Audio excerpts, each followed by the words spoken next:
talking to Mr. Sam Latham of the Urban Journal, excuse me, and Onyx magazine. Excuse me. And of course, let's see if we can pick up where we left off the last time. Okay. Dealing with this issue of deregulation and the impact that deregulation has had upon affirmative action, which has led us to, I think, agree that there is now no affirmative action. Is that what? No affirmative action and no set-asides anymore. So the programs that was beginning to help us level the field sort of reversed on us before the field was leveled. So again, I referred earlier to Reconstruction period when African Americans started getting parity with the general market, and it came to an end. So has the modern era for affirmative action.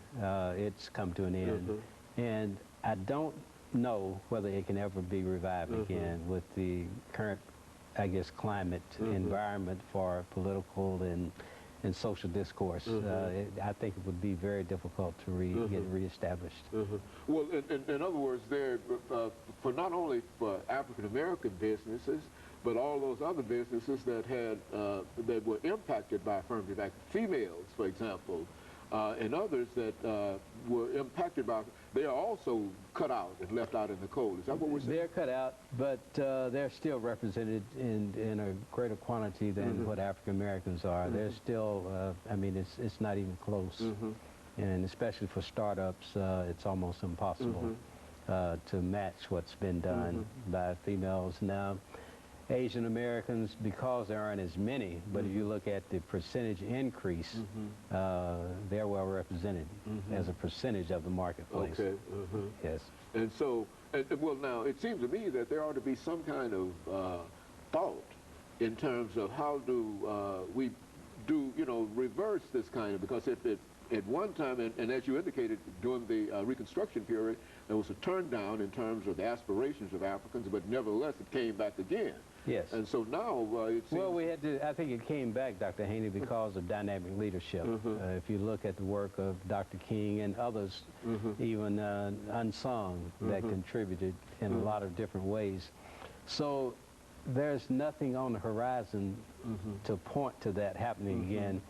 And I think the media controls that as well. That's why I've worked so hard to stay in this field. It's because Jesse Jackson would never get on television like he once was. If King lived in this era, King's, I guess the work that he's doing, or he had done, would never be exposed to the public because they found out they can control the message. The message, Yes, if you're not on television, if they don't see people being attacked by the dogs and the fire hoses, then nobody knows about it. Out of sight or out of mind.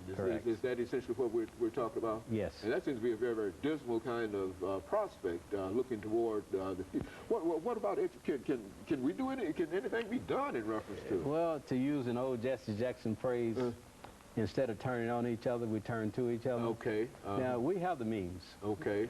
That's what's a little disappointing to me. If you look at 192,000 people living in the Nashville SMA, Statistical Marketing Area, 8-county area, you're talking about $3.7 billion and 192,000 people. Dr. Haney, that's enough. That would provide all the commerce we needed. Just in that area. Oh, tremendous. I mean, if you look at Meharry, why can't there be a surgical supply company doing a couple of $1 million just doing business with Meharry?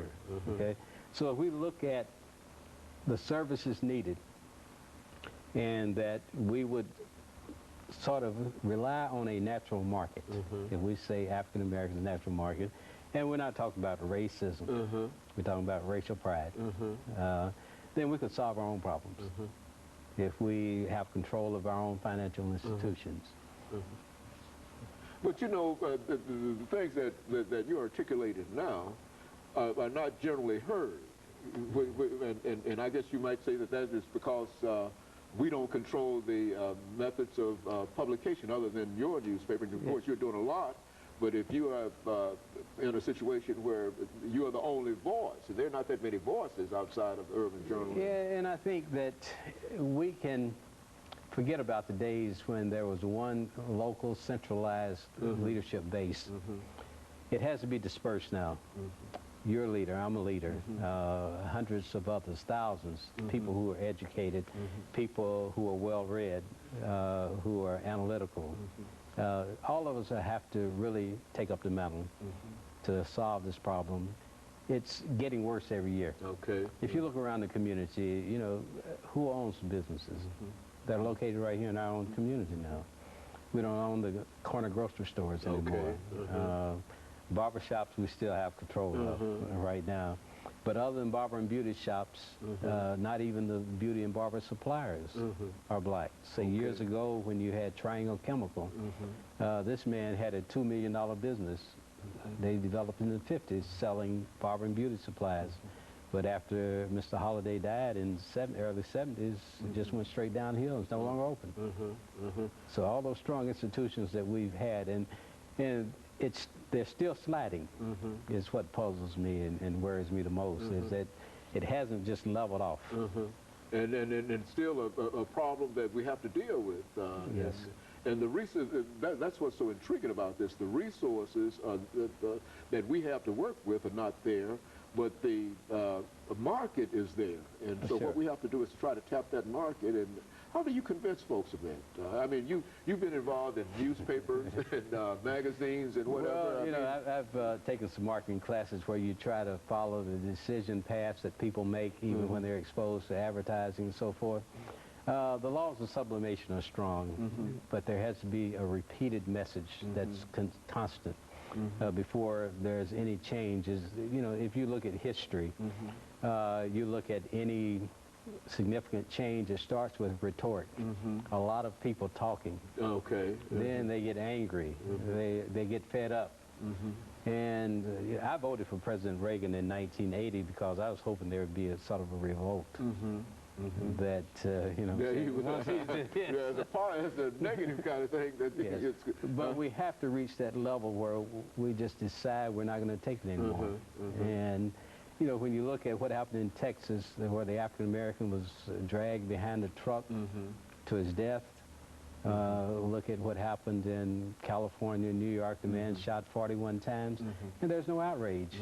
So I read in a magazine once that said, I can't remember who said it, but he said, we're too easy. We need to really become concerned, get mad, not to the point of a riot. But, you know, as one of my professors used to say a long time ago, don't get angry, get smart. There you go. See, and I think that's one of the issues. And so I think more of us need to wake up and, you know, realize that when Tennessee State loses 1,300 students, when they're already experienced flat enrollment, that we're all in trouble. When Meharry goes from 1,800 employees to under 800, we're all in trouble because those are places that paid more money to African Americans, doctors and so forth.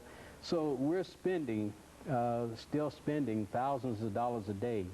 And based on our population, there are about 800 African Americans hospitalized somewhere every day. So why couldn't Meharry get at least 150? That's all they needed. But now the merger with Meharry in general really has not served Meharry well at all. Well, that's a misnomer. It really wasn't a merger. It was Meharry's a landlord. They have no control whatsoever over General Hospital now. They get rent. And so for all practical purposes, the influence that it once had is no longer available not to at it. all. And you can sort of spread that all across the institutions within the African American community. Is that what we're saying? And that's what you have to fight against. In other words, that's what you have to explain in a real sense. Well, I think what we fought for originally, we talked about political, economic, and social advances.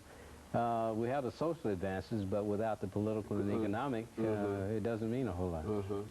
And so that's what we have to work on now. That's what we have to work on. And one of the things, as we end this show for today over the last 41 seconds, one of the things that we have to do is to get Africans back into the voting booths and to That's one area that we've begun to make some advances. You look at what Harold Ford Jr. was able to do, what Howard Gentry was able to do, and now Barack Obama gives tremendous hope. All of those are good signs Yes. for the future, and if we can only build upon those and work with those, yes. you think that we might be That would be one of the three-legged stools that we couldn't get. Okay, and of course, Mr. Latham, let me thank you for bringing that excellent information by. Thank you, Dr. Haney, always. And of course, let me encourage our audience to tune in again next week for another informative edition of Comments.